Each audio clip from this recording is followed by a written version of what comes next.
जय श्री राम, जय हनुमान।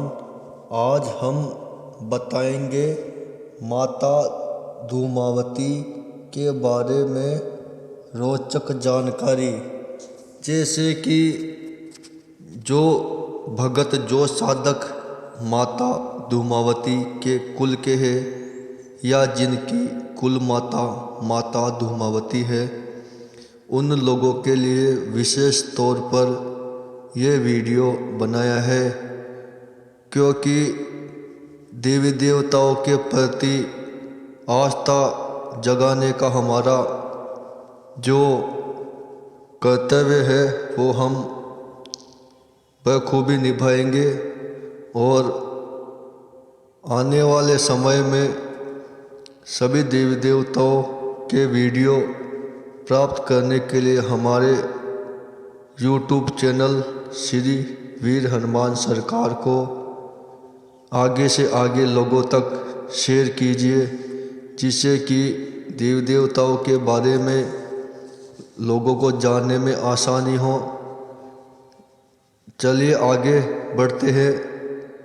भगवती धूमावती का रूप विवर्णन है कि चंचल है और दीर्घकाय है, कृष्ण वर्ण है, मेले वस्त्र, विधवाओं जैसा वेश है, खुले हुए केस है, काक पक्षी की ध्वजा वाले रथ में बैठी है, ढीले ढाले लटके हुए स्तन, विरल दंतावली है, सूप जैसे हाथ, रूखे नेत्र है, दरिद्रता की देवी, भक्तों का वर तथा अभय मुद्रा में बैठी है। जय हो माता धूमावती, आपकी सदा ही जय हो माता। अपने वर मुद्रा वाले हाथ सदा अपने भक्तों पर रखना। रोग शोक कलह गरीबी के नाश के लिए माँ धूमावती का ध्यान व नमस्कार करता हूँ।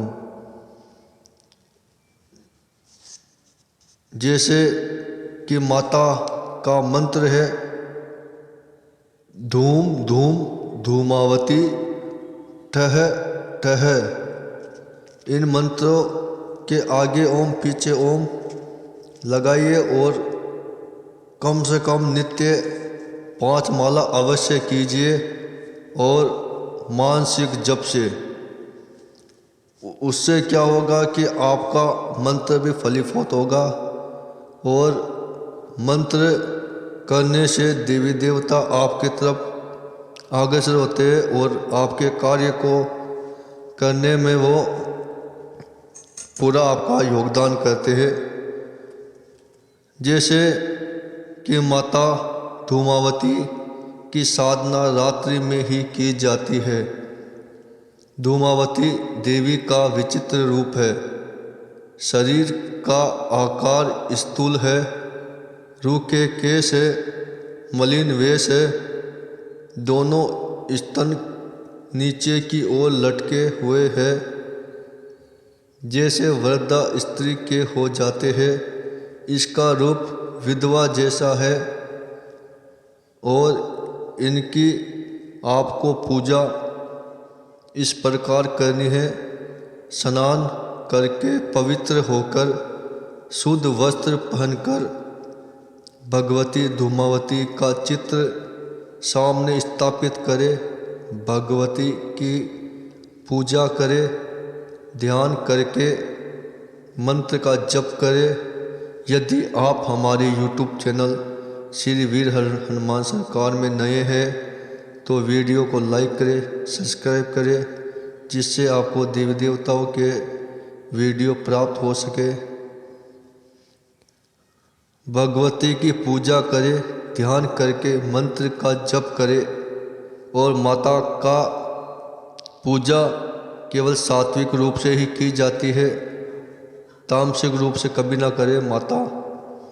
वैसे तो सभी प्रकार की मनोकामनाएं लेकर धूमावती देवी की पूजा की जाती है, परंतु जो मेन है उनसे छुटकारा पाने के लिए, जैसे दरिद्रता को दूर करने के लिए, कर्ज से छुटकारा पाने के लिए, किसी को कर्ज दिया हो और वह पैसा नहीं दे रहा है तो उसे पैसा वसूल करने के लिए कोई सत्ता रहा हो, जमीन पर कब्जा किए बैठा हो, अनाधिकृत रूप से हक मार रहा हो, तो माता धूमावती देवी की आराधना करनी चाहिए। अन्य सामान, जैसे आपको पूजा में क्या क्या सामान की या किस किस वस्तु की आवश्यकता होती है वो आप नोट कर लीजिए।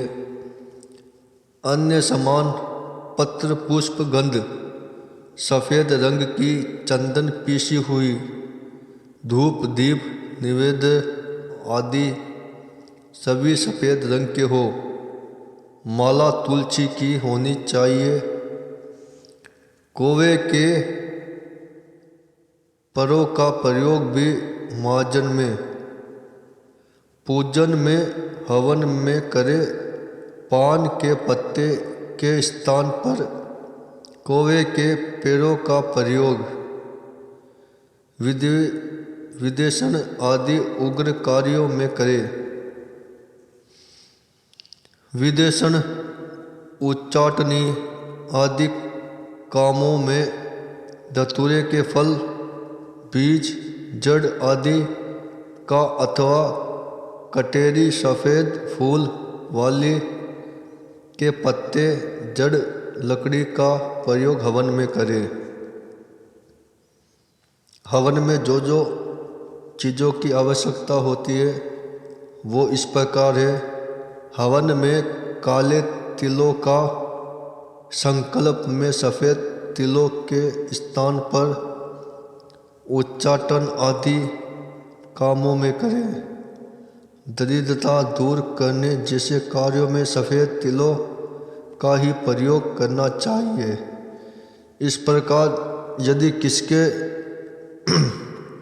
दरिद्रता ज़्यादा सता रही है जिनको, तो वो सफ़ेद तिलों से इस मंत्र से आहुतियाँ लगाते रहिए, जैसे ओम धूम धूम धूमावती ठह ठह ओम।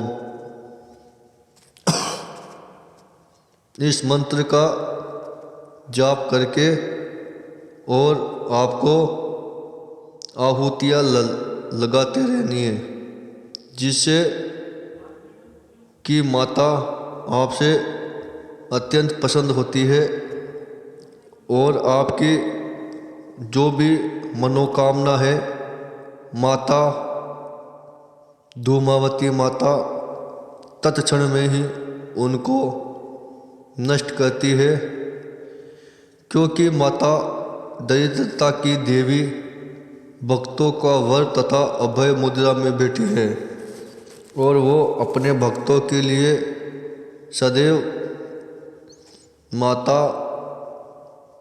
माता अपने भक्तों को सदा अभय वरदान प्राप्त करती है। और माता की ऐसी छवि है कि जिसको देखने पर इंसान भयभीत भी होता है, पर माता के रूप में यदि आप पूजा अर्चना करते हैं तो माता धूमावती मैया सबका कष्ट हर लेती है और सबको दीर्घ आयु प्रदान करती है। जय श्री राम, जय हनुमान।